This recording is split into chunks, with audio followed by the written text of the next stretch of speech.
It's a pretty extraordinary situation that we've seen an acceleration in monthly growth despite low consumer sentiment and weakening economic activity.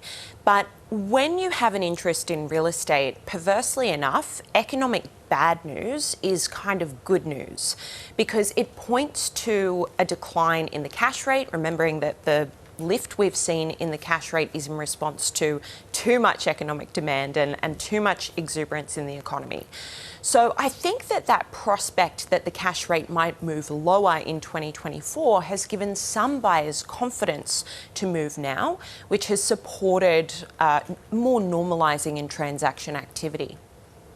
And we've seen those price rises continue in the latest data. In fact, Sydney is up more than 8% through the year. But there does appear to be, I guess, an easing in the rate of increase in recent months, while at the same time we've seen those interest rate hikes paused for a few months now. What do you make of how that's all working out?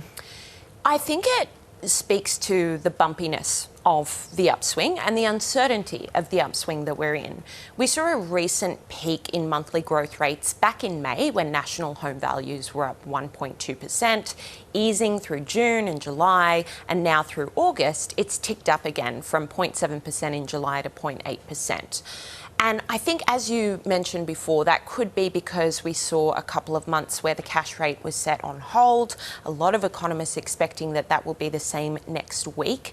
And I think it also just shows how sensitive buyers are to the cash rate expectation and where that's going to go. As more stock starts to come on, we're entering the sort of spring season, could prices actually start to decline? I guess we're already seeing signs of that in Hobart, for example.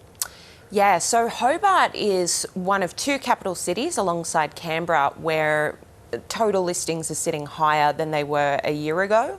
And that is reflected in a slight decline in prices, down 0.1% over the month. I think that while new listings have been rising across many parts of the country, total inventory is still quite low.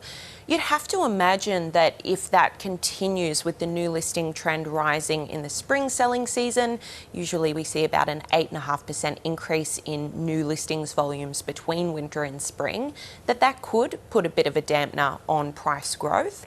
And I think with some of the other headwinds around affordability constraints and still high interest rates, there is a little bit of risk of price declines toward the end of the year. Eliza, ABS lending data shows fewer home loans are being issued, particularly to owner-occupiers. Is this a result of the tougher lending conditions? Absolutely. I think that the kind of buyers you'd be seeing in the market at the moment are those that aren't as dependent on borrowing. Remembering that even with the prospect that the cash rate could move lower, it's still very high. Mortgage rates are still sitting around 6 to 7%, and serviceability assessment is as high as 9% or more. So that suggests a lot of credit constraint.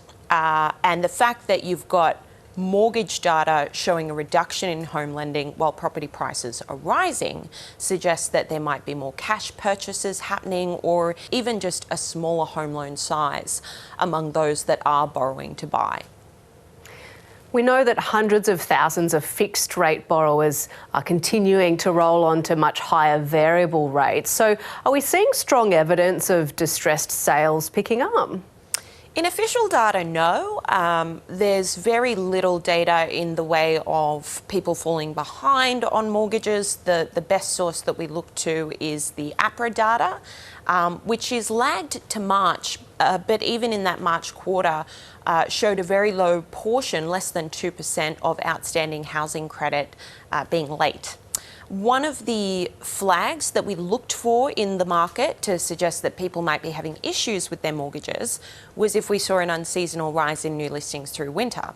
We did see that, but that could also be happening because selling conditions are better and people find it a better time to sell rather than feeling as though they have to sell.